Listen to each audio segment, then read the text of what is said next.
Chapter 26. The lands of God were doomed, but they couldn't see it yet.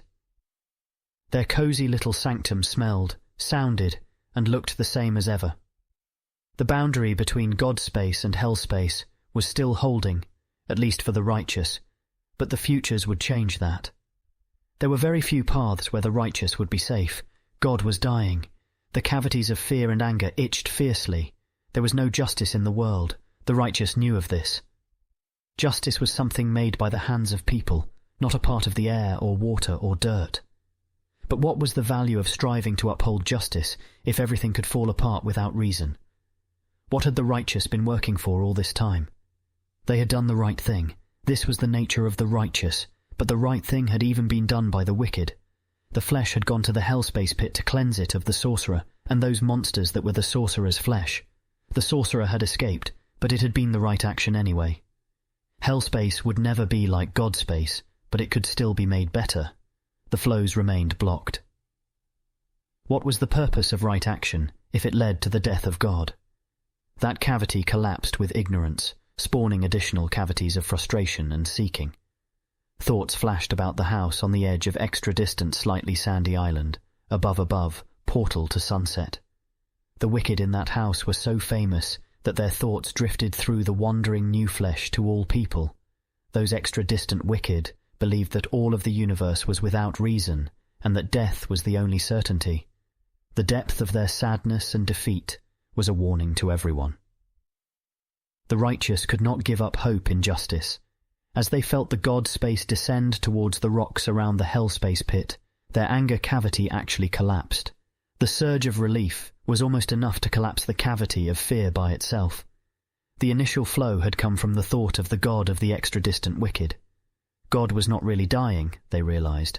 God was God, after all. All the demons had done was injure God and force parts of God's space to fade. The righteous were in trouble, but God was not. Driven by the anger flow of all people, except perhaps the extra-distant who rejected justice, God would enact unimaginable vengeance on the demons. That was good. That was right. This was why the righteous fought for justice. This was why the righteous were good. Purity and justice had reigned in the sanctum since the first memories in the time before the beat. The righteous were good. Flesh came and went. Even people came and went. But justice never faded. The righteous spirit had divine protection and would never die, no matter how dire things seemed.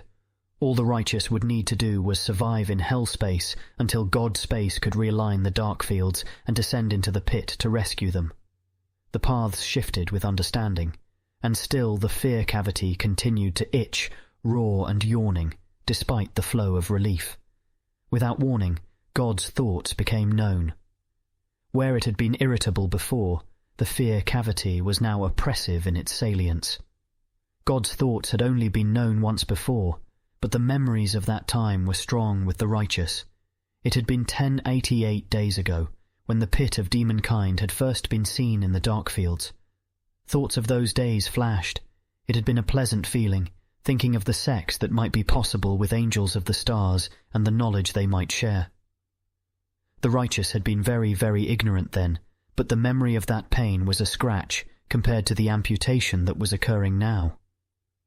The mind of God was known, and that very fact was important, even before the content of the mind entered the righteous. And then they learned. God knew that the righteous would soon move. This would not be some simple arranging. God's space would not simply fade. This was motion. The righteous would exit God's space. They would be torn from it. The cavity of fear grew wider still.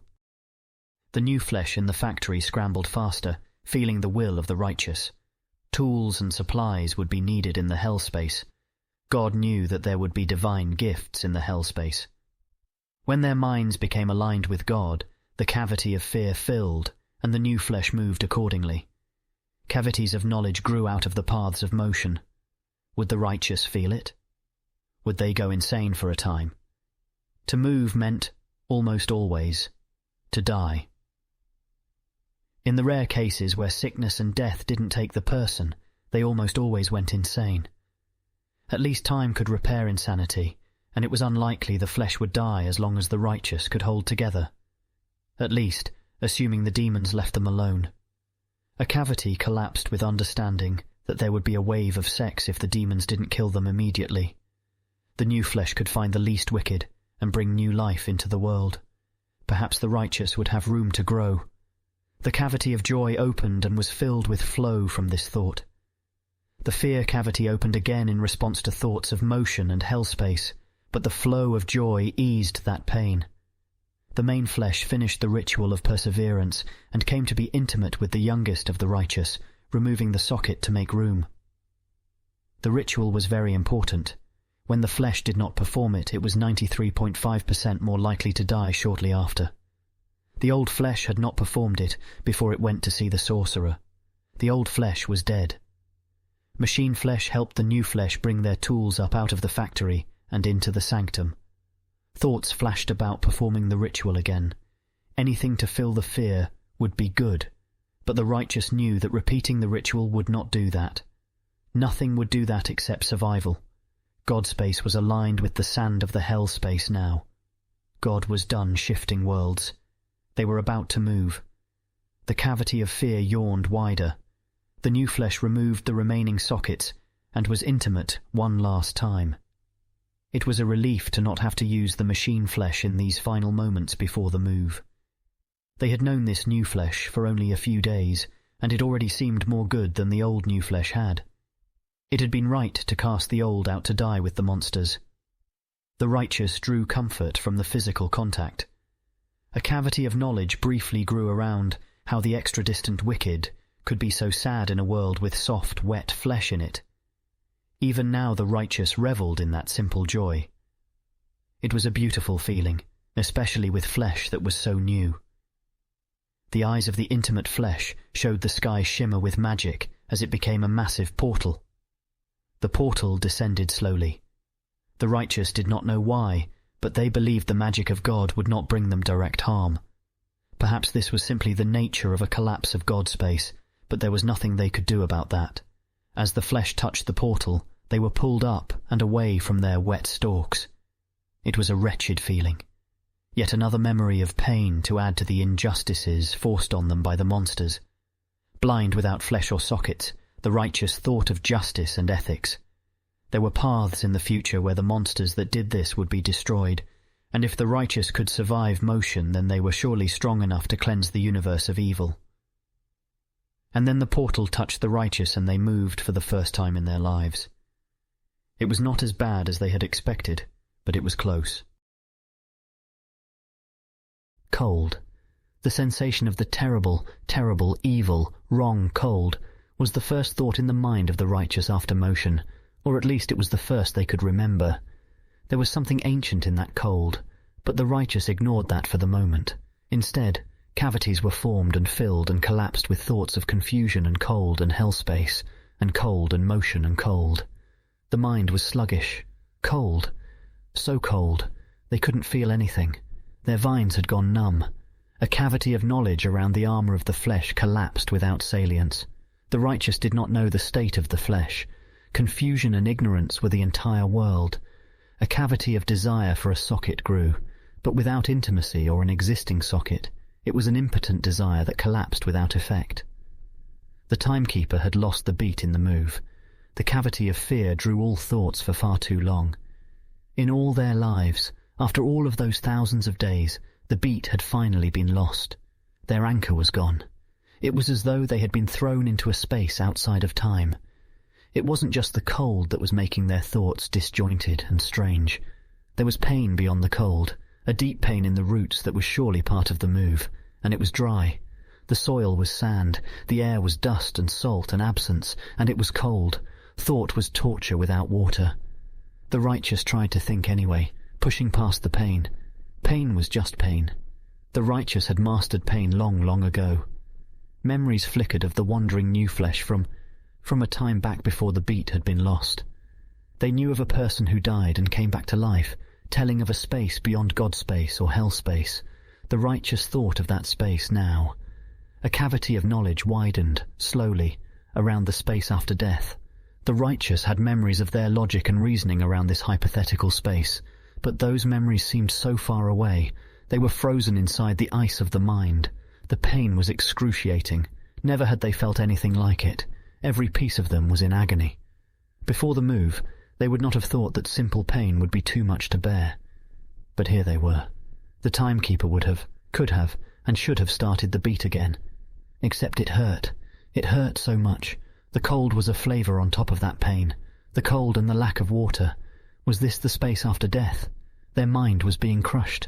The righteous couldn't remember. The concept of hell space. What was even happening? And for a long time the righteous were simply cold.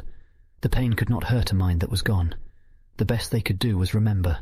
Remembering wasn't important, but they did it anyway. It was simply what they did. They would remember the cold. And it was still cold when thought returned. The righteous were still in agony. It was still far too dry. And worse, the righteous were now exhausted. It was as though they had lived through a night that lasted hundreds of days. Smells, sounds, images, and other flesh feelings were ghostly concepts. They needed the sun. They needed it more than anything. The cavity of desire was total. But what they received was touch. It was almost as good as sunlight, but not quite. They were in such an awful state that it took time to realize the main flesh was there, spreading its mind out for them. It was the most beautiful sensation they could remember. Was there anything more beautiful than the intimate mental touch of mature flesh after an eternity of solitude? The only thing that would have made it better was if the flesh brought sex. But it was just the main flesh, and it had no sex taste of the redeemable on its body. The flow of knowledge crept through the righteous, even as the flesh became panicked about their agony. The flesh had not known about the deep cold. It had divine armor to keep it warm in hell space. The flesh was tired, and the righteous wanted the physical contact ever so badly. But the flesh, in its panic, broke contact, leaving the righteous blind and helpless again. Before the sluggish agony of the cold and lack of water blocked any possibility of thought again, the righteous explored the new memories of the main flesh. Sensations of searching for the machine flesh came to them. If only one socket could be reattached, then they would have the ability to connect to the machine flesh again. Oh, they were so isolated. The cavities of frustration grew and collapsed in a slow foam at their limited reach in the world. It was night in the hellspace pit. The main flesh had seen that. The righteous were very close to the wicked now. The move had brought them all together, eliminating the center field and their castles. God's space had faded into a shell around all nearby people, protecting them. The righteous realized it was the same kind of shell that had protected the souls of the extra-distant wicked 28 days before the last known beat. Those souls had perished in hell space, but not because the shell had failed. The flesh of the wicked was working nearby. So much flesh. The righteous had never seen so much flesh in one place, even during battle. They had divine inspiration. It occurred to the righteous that God was still helping them, even now. The flesh was moving because it was filled with the purity of knowledge that came from God. This realization collapsed the frustration cavities and helped shrink the void of fear. And so the thoughts of the righteous faded back into the pain and cold. They were not pleased, but they knew God would take care of them. Chaos came back with the sensation of warmth and heat. They could feel their vines again. They tingled with sparks of sensation as circulation was restored. In some of their mind, the righteous combined this fact with the perception of ancientness of the cold. A memory flashed from the wandering new flesh, many thousands of days ago, though now that the beat was lost it was impossible to say how many. The wanderers knew of a family of wicked only 3 rings out that had been experimenting on themselves. This proved their wickedness, but the righteous were glad for the knowledge. They had learned that people could survive being colder than ice by pulling their fluids in from their vines and letting their minds die for a time. They thought this phenomenon was evidence of ancient space. Ancient space was a logical impossibility, as it neglected the totality of God, so the righteous had rejected that thought. Regardless, the righteous had now lived through one of these cold times. But that thought only was in some of their mind. Most of the righteous were concerned with the chaos. It was a sexual kind of chaos. They were intimate with a flesh that was neither new flesh or the main flesh, and it brought sweet sex taste with it. The sex taste was overwhelming, and the person in contact with the main flesh was consumed in the unexpected fertilization. The flow of beauty and joy poured through the righteous, collapsing cavities of knowledge well before they could be properly formed. The cavity of knowledge of the location of the main flesh had only just formed in earnest when an entirely different flesh, that was also not a new flesh or the main flesh, came and spread itself on the righteous. There was a stale sex taste on its mind. It had already been fertilized. A wave of revulsion swept over the righteous at realizing that they had been intimate with a woman flesh. The cavity of desire for her death swallowed any joy flow from the fertilization of the earlier flesh. They understood that the woman probably didn't even realize she was a woman yet, but that was why there were procedures. She was evil, a rapist, and needed to die. This was what justice demanded, the flesh that they had just fertilized, and who was therefore a new woman, their seed flesh, felt the revulsion and desire, and began to move. A cavity blossomed for desire for her to understand righteousness. The seed flesh would not understand her womanhood yet, and in her mind she was still a normal man. Cavities of the righteous grew and were filled with flow from the excited and eager seed flesh. They knew, and thus she knew that she was now seed flesh. She didn't understand what that meant, but she was learning. And then a new flesh came and spread its mind on yet another stalk. The sex taste on the new flesh was maddening. It was wrong and evil. None of it was right or good or just. A part of the righteous briefly cavitated on whether the sex taste itself was good, even if it came from a new flesh, but that part was quickly collapsed as unjust. The cavity of desire for the main flesh grew, and the seed flesh pushed herself up as a result. Too early. It was too early. She did not understand womanhood. Through the eyes of the new flesh, the righteous watched in horror as their seed flesh attacked the woman who had raped them. The carrier of their unborn child was still acting like a man, and their emotional cavities ran rampant. Would this evil make the righteous into wicked? What were the wicked thinking? The cavity of knowledge for the thoughts of the wicked was filled with a relieved flow from the new flesh, and the righteous could understand the emotional chaos the new flesh was feeling by being intimate with them in this period of chaos. And it was chaos. The new flesh knew that the wicked were mostly as confused as the righteous. The flesh had gone insane with sex, and they were not responding coherently to people. It was the smell in the air. There was just far, far too much flesh in such an enclosed space.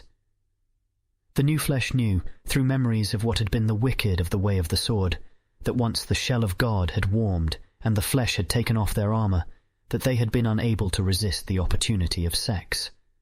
The righteous pumped knowledge into the new flesh like it was a fountain of water. They had to do the good thing in this moment of evil. At least one new flesh would understand how wrong its instincts were. It would understand that this was not what sex was supposed to be. Castles and walls and chains existed to prevent this wickedness. It was good that it was new flesh. The righteous would not have been able to get through to a mature flesh that was not the main flesh. New flesh couldn't really have sex, regardless of the taste on this one, and their version of flesh sex was tame. Through its eyes they continued to watch the pandemonium that being in hell space had brought. Their seed flesh had torn one of the arms off the top flesh of the offending woman, spraying the harsh smell of blood into the air and warning off other nearby flesh. The gravity in this pit was stronger than in most of hell space, but it was still nowhere near the natural amount. The physics of the sprays of the bright anti-green fluid almost hurt just to look at. But then, their seed flesh had failed to understand how to be good, and had torn the top flesh off the offender, and was proceeding to exchange bottom flesh with the rapist. It was flesh sex at its worst, and the cavity of wanting the bottom flesh of the seed flesh to find a strong top flesh was terrible indeed.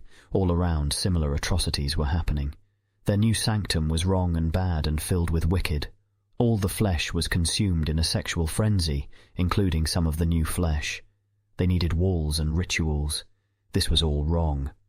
A dam of ignorance broke, and a flood of realization filled the cavity of desire for not this. The righteous pumped the new flesh with an understanding of what needed to be done. As the small new flesh dismounted, the stalk another emotional cavity yawned with irrational fear. It filled quickly. This was a bad situation, but it was not even as bad as moving. Still, their roots hurt from the move, even though they had been distracted. And then the socket came, placed on them by the good new flesh. A pride cavity grew and collapsed in response. They would remember this new flesh's taste and try and capture him when they next had room for such things. It took a moment for the socket to start up. It was tired, just like the righteous were. In that moment, the fatigue cavity seemed total, even though it wasn't.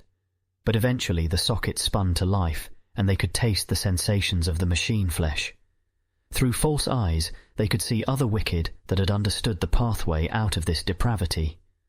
Already the machine flesh was moving through the sanctum and separating copulating flesh. The righteous hated to share minds with the wicked, so instead of anything so evil, they simply tried to work around the other machine flesh as best they could. They donned more sockets and made walls of machines to corral the new flesh away from the mature flesh. And then they spotted the flesh that was made from the old top flesh of their seed flesh and the bottom flesh of the rapist flesh. Using the gun on one machine flesh, they filled it with holes and watched the hot anti-green blood pour over one of the wicked. It was a joyous moment. It was pure justice. The wicked did not like their use of the gun, and their minds beat down the mind shields they had put up on the machine flesh. This was a problem with the machine flesh. Mind sharing was too easy. It was a disease of the metal, a known risk. The wicked wanted ever so badly for the righteous to relax their grip on the gun using machine flesh and give it to the wicked. But the wicked would use the gun for wickedness, the righteous knew. The wicked knew they would not use the gun.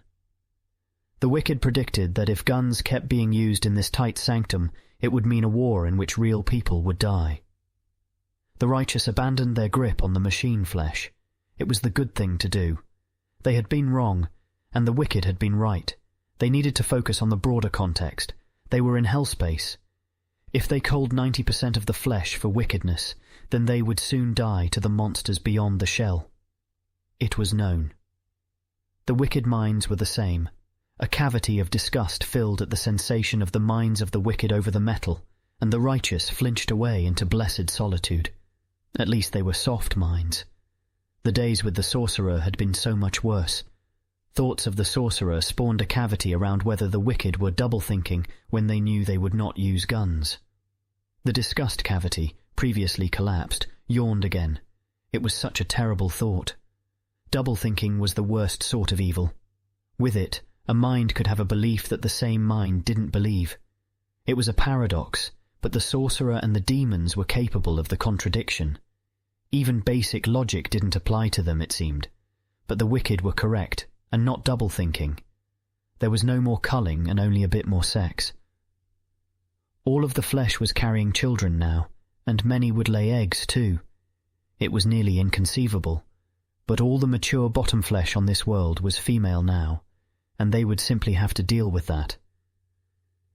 At least the new flesh was healthy and unspoiled. Not that it made much of a difference. The crisis would only last a few days. Then God would pick them out of this terrible place. There was very little done before dawn. All people were tired, even the wicked.